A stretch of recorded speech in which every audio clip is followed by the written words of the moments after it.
So St Edward's crown is hugely important in the history of the monarchy because it's the symbol of their great survival. You talked a little bit before how this is a coronation in the coronation with Camilla as well. How do you think she feels about this? Because I believe we've talked about in the past that she didn't really care about titles and things like that. It was more King Charles pushing for that. But how do you feel that she feels about this day?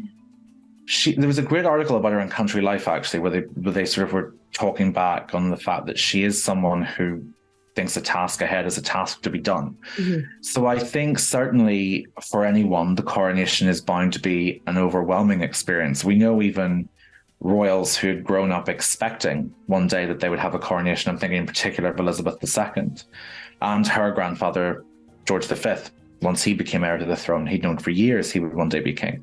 They all find it quite overwhelming, and they find it humbling but terrifying at the same time. It's a huge ceremony. So I can't imagine what it's like to be someone who maybe didn't expect that to happen. Mm.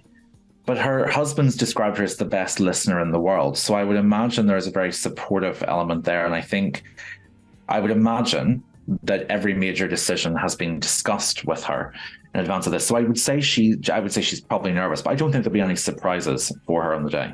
Let's break down some of the more technical details of the ceremony of the coronation. Can you tell us about the significance of St. Edward's crown? What is it? Who wears it? Why is it so important? So St. Edward's crown is hugely important in the history of the monarchy because it's the symbol of their great survival. St. Edward was a king of England before they started numbering them. That's how long ago it was. So it's interesting. We technically have had a King Edward VIII, but we've had more than 8 King Edwards.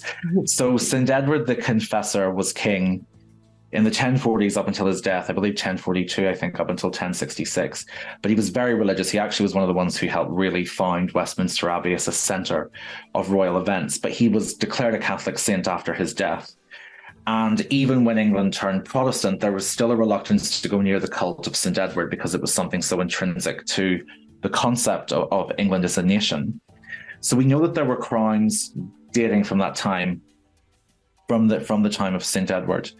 When the monarchy collapsed in this country in 1649, it was felt that the original St. Edward's crown had such an emotional and cultural importance that the Republican government under Oliver Cromwell wanted it destroyed. He made very specific instructions, actually, that St. Edward's crown had to be snapped apart, the jewels popped out, they had to be sold in different directions.